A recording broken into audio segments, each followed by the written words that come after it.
Hi guys, I've put this video together today for Vicky. Vicky posted in the group that I run with Be Confident, Be Real, Be Awesome. And the reason why I've chosen this particular one to answer is because I think so many people struggle with this particular thing. So I thought it was a really useful one potentially for other people as well.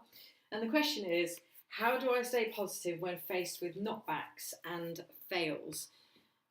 Wow, really good question. And I think we've all been there at some point where things just haven't gone right and it really does start taking a toll on our confidence, basically. But what I also hear when I read that question is, how can I sustain my self-worth when receiving multiple rejections? So to me, what that screams out is that there's a lot of attachment to the outcome of whatever it is that somebody's trying to do, and attaching the self-worth to the outcome. And when the outcome doesn't happen, therefore they're letting that impact on the self-worth.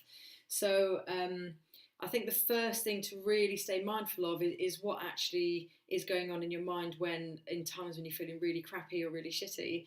What are the things that you're saying to yourself? Because sometimes people are faced with a particular negative outcome, and then they start hearing stories in their head like, I'm not good enough, or life's going to be crap forever, or I'm never going to be able to do this, I'm just useless, and why does this always happen to me and everybody else is okay?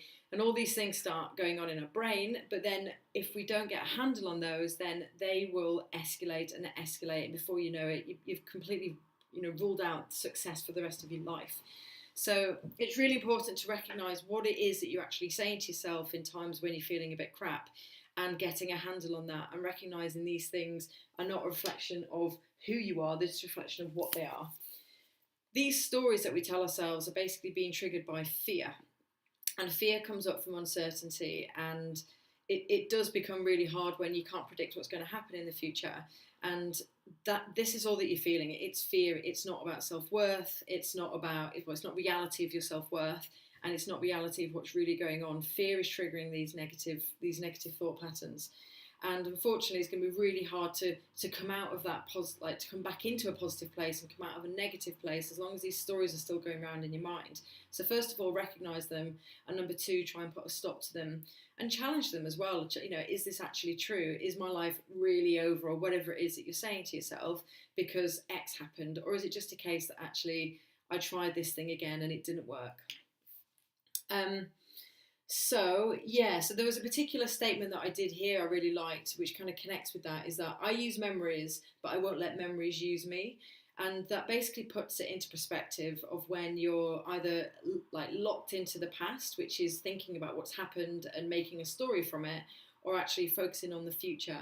So I'll just repeat that. So I use memories, but I won't let memories use me. So maybe that's something to just have a little think about as food for thought.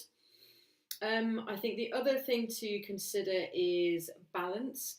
So, what are you actually doing to live by your values? I talk about values a lot, but what are the things that you really, really enjoy doing, that you find yourself in flow? It could be spending time with inspiring people, it could be hanging out with friends, it could be, whatever your hobbies are, some sport that you play, some, going into particular places that really make you feel relaxed. Really try and connect with all the other things, otherwise it could be too easy to become completely consumed by everything that's happening in your life and everything that's going on in your mind, and then neglecting all the other side. That comes down to a good diet as well. It comes down to keeping healthy, maybe even swapping up your routine as well. People get locked into, this is just how I live. So even, if you work out in the morning, maybe work out in the evening, or swap that around, evening for morning. If you go somewhere regularly, then maybe take a different journey when you drive there. Just try and make every day completely different, because changing your day changes your mindset, and changing your mindset will help break these negative patterns of when it can feel so low and crushing when negative things happen. There's other things as well, like reading inspirational books, listening to audios, watching YouTube videos. If you look at anybody that's really successful in the world, they've generally got an incredible story behind them, where they've gone through a very similar period of their life where they may have had a trail of things that aren't going right for them. So it's, remembering that this isn't forever, and this is going to be temporary, and it's just a period of time, but also acknowledging that fear as well, and acknowledging how you're feeling during those times. Otherwise, you kind of just bottle it up. On that note, don't bottle it up, speak to other people, but when you are speaking to other people, be selective over the people that you speak to. Don't choose somebody who's likely to just go, oh my God, what are you going to do now? And just completely fuel the fire of everything you're already thinking anyway, and that panic might kick in again. So, talk with people who actually bring it back down to reality, bring everything back down to where you are, what's really going on, and what the real bigger picture is. Because it's very easy when our own brains just get locked in this tunnel focus of my life is over because this thing isn't working. Excuse me. And then finally, the biggest recommendation I can make also is to do some journaling.